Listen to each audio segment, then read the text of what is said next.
Located in the shadow of the Blue Ridge Mountains, Bedford County is home to the National D-Day Memorial. It's here because on D-Day, this community suffered the greatest number of casualties per capita. Those who were lost are now known as the Bedford Boys, and many of them grew up in agriculture. And agriculture remains the dominant way of life in Bedford 80 years later. Most producers today raise beef cattle like Steve McFaden.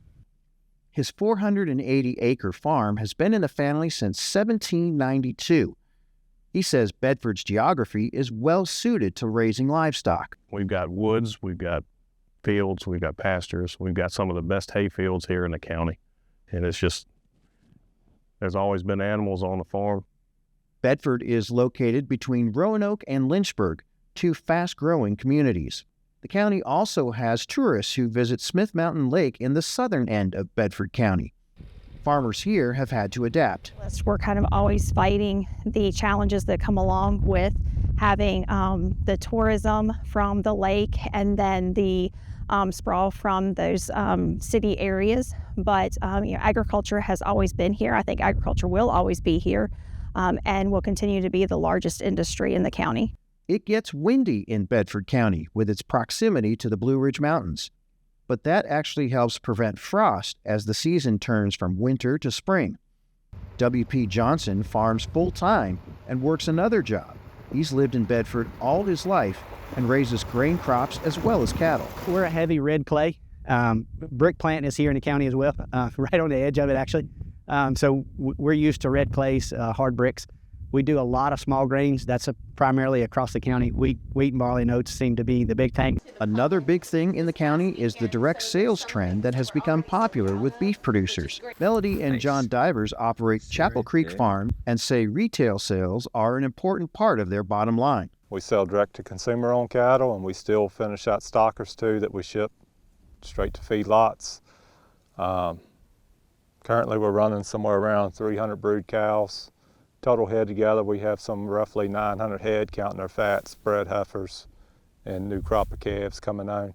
Beef is their main product now, but the Divers Farm operation started by selling cider. Melody Divers also leads an ag advisory group dedicated to advancing the cause of local farming. Advocate for the farmer, to educate the community about what is available in the ag community in Bedford.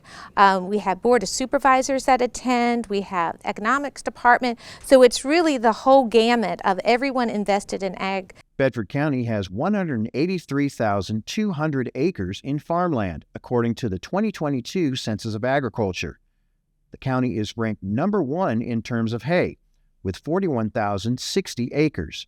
Cattle and calves bring in the most money, however, at $14,309,000. Hay is a distant second at $5,446,000. Nurseries and greenhouses are at $2,819,000, while grains such as corn, wheat, and soybeans deliver $2,401,000. Keith Tuck and his son Andrew are cattle producers in the southern end of Bedford County, just north of Smith Mountain Lake. Tuck Farms just won the region's Environmental Stewardship Award. With help from the local Soil and Water Conservation District and the National Resource Conservation Service, Tuck installed fencing to exclude his cattle from the ponds and streams on the farm. They also established a water system that allowed for rotational grazing. The soil on his farm has improved, and he uses less fertilizer. Tuck says the award recognizes more than just what they've done on the farm. It's what you do a lot in the community. You know, I do a lot of speaking engagements. I've spoke all around the state. I've spoke out of state. A lot of college and high school classes I've spoken to in the ag industry about what I'm doing, trying to make raising cattle more sustainable. Ronnie Gross is another Bedford County producer who has taken advantage of direct marketing. They have a large storefront as well as a pick-your-own operation. For him, direct marketing is in the family bloodline. We've always been in the retail market business for a number of generations, but my great-grandfather hauled apples to Lynchburg by wagon. It was a 3-day affair. He would go down one day, sell one day, and return the next day. So we've been direct marketing since that time. The people of Bedford County have reason to be proud of their history. But they're not resting on it. They know they're situated between two metropolitan centers, and that will bring pressure for new development, but also new customers. In Bedford, Virginia, I'm Burke Moeller reporting.